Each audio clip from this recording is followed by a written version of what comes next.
बैसागु बोथोरावनो फैगौ बैसागु बोथोरावनो नैलै आगै नोंखौनो लाखागोन आं नोंखौनो लाखागोन आं। ओइ राजा मा मेथाइ खनलायदों नोंलाय? ओइ राजा पार्टनार लागायथारबाय माथो मेथाइखौ सोरखौथो हाबा खालामगोन नोंलाय? सारानो फैयाब्लालाय माथो खालामनोब्रा मेथाइ खना ना मा खना? सिउ पार्टनाराबो खनदोब्रा। रुनाबो जाजायो सेरनाबो जाजायो लकेल दाउदै आं दाउदैसो जानो लुबैसोदोंलै पार्टनार। बाबा होथारो माथो नोंबो खननाया। Good morning. दे मेथाइ खननाय समखौ दोनथ'दो क्लासनि समखौ जागायजेननि। दिनैहाय सिउ आरो राजा मोनालाय बोरैहाय सेथियावनो मोनफैना थाखो? बाबा बोरै जाखो दिनै? ओइ सिउ आरो राजा ओरैजाय फै। यस कामिं सार। माथो जालायखोब्रा सार? ओइ दाखालि बावैसो मेट्रिकनि रिजाल्ट जाना थांबाय मालाय बेसेबां मोजां मेट्रिक पास खालामनाय नोंसोरलाय बेबायदि मोजां पास खालामनो गोसो दंना गैयाब्रा? आंना सार मेट्रिक पास खालामनो एसेबो गोसो गैखाया। मानो मेट्रिक पास खालामनो गोसो गैया नोंनालाय? अब्लालाय मानोथो फरायबाय थादों नोंलाय? सार आंना आइ आफाया मोनसे बाथ्रा बुंना दोनदोंना मेट्रिक पास जाबाथाय आंनो केटिएम बाइक होगोननो बेनिफ्राय फेल जाबाथाय हिनजाव होगोननो। सार सेंग्राफ्रा गाव गावनि गोसो थोनायखौ मोननो थाखाय मा खामानि मावनो गोनां जायो दुखुथिं थांनो गोनां जायो बिमा बिफाजों नांलायनो गोनां जायो आंनिया सस्ता अपसन खालामना होबायना आंनि आइया।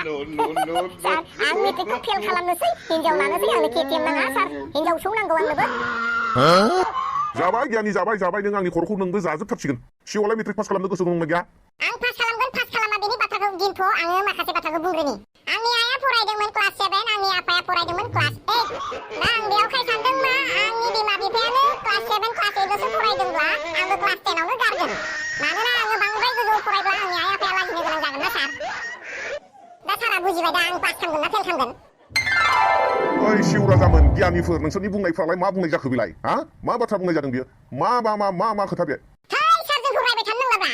साराथ' जोंखौ सानफ्रोमबो सोंलु सोंबाय थायो सार आं दिनै नोंखौ सोंलु सोंनो हास्थायदोंमोन। नोंसोरखौलाय बहाथो हालायनो आरो गियानिफोर दे बुंदो दे मा सोंलु सोंनो नागिरदों? सोंलुखौ सोंनाय जासिगोन सार। सानजारिफ्रा गोथाव संनानै जायो दारि मानि दारिखौ जायो सानजारिफ्रा सार? ओइ गियानि राजा मा सोंनाय जाखो बेलाय? सोर दारिखौ जाग्रा दंब्रा? सोर सानजारि बिलाय दारि जाग्रालाय?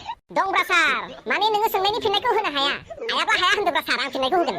सानजारिफ्रा दारि जायो माने बोरमानि दारिखौ जायो आरो बे बोरमानि दारिखौ जोङो बुङो खांख्रिंखला एबा भात केरेला होननानै बुङो ओंखाम केरेला होननानै बेखौनो जायो बिसोरो बोरमा दारि होननानै। सिबायना सार दाना? औ दे साराथ' जोंखौ सोंबाय थायो आंबो सोंनो लुबैदों दिनै सार नोंखौ। नोंबो सों। सानजारिफ्रा दाउखि बाथोन जायो दाउखि बाथोन माखौ बुङो सार? ओइ गियानिफोर मा सोंलाबाय थादों नोंसोर आंखौ? नंखाय सोंलु सोंगोन नोंसोर आंखौ? सोरबा दाउखिफोरखौबो जायो नामा? माने सारा सोंलुनि फिननायखौ रोङा। सार सानजारिफ्रा बे सामब्राम गुफुरखौ सामब्राम दाउखि होननानै जायो जों जेखौ रुसुन होननानै बुङो सामब्राम गुफुर होनोना बिसोर सामब्राम दाउखि होननानै बुङोब्रा।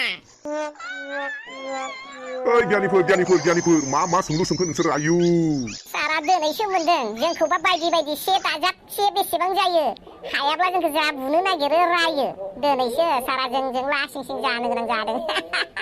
दे गासैखौबो दोनदो आंनिखौ खोनासंलायदो दानिया। राजाया मबाइलखौ मिथिगौ दा? औ सार आं मिथियो मबाइलखौ। मबाइलावहाय नाम्बार थायो नङा होमबा? 1 2 3 4 5 6 9 0 होननानै नम्बर बुग्रा फन बुहरग्रा मोनसे नाम्बार थायो। बे गासै नाम्बारखौ बेजों सानजाबोब्ला बेसेबां फिननाय ओंखारगोन दे बुंदो दानिया। बेखौनो बुंनांगौ ना सार? औ बुंदो। मबाइलनि डायल नाम्बार 1 2 3 4 5 6 7 8 9 0 बे नाम्बारखौ सानजाबनांगौ होनदों नामा सारा? सानजाबोब्ला बेसेबां ओंखारगोन मा जानांगौ जाखो बे सोंलुनि फिननायखौ मा जागोनब्रा?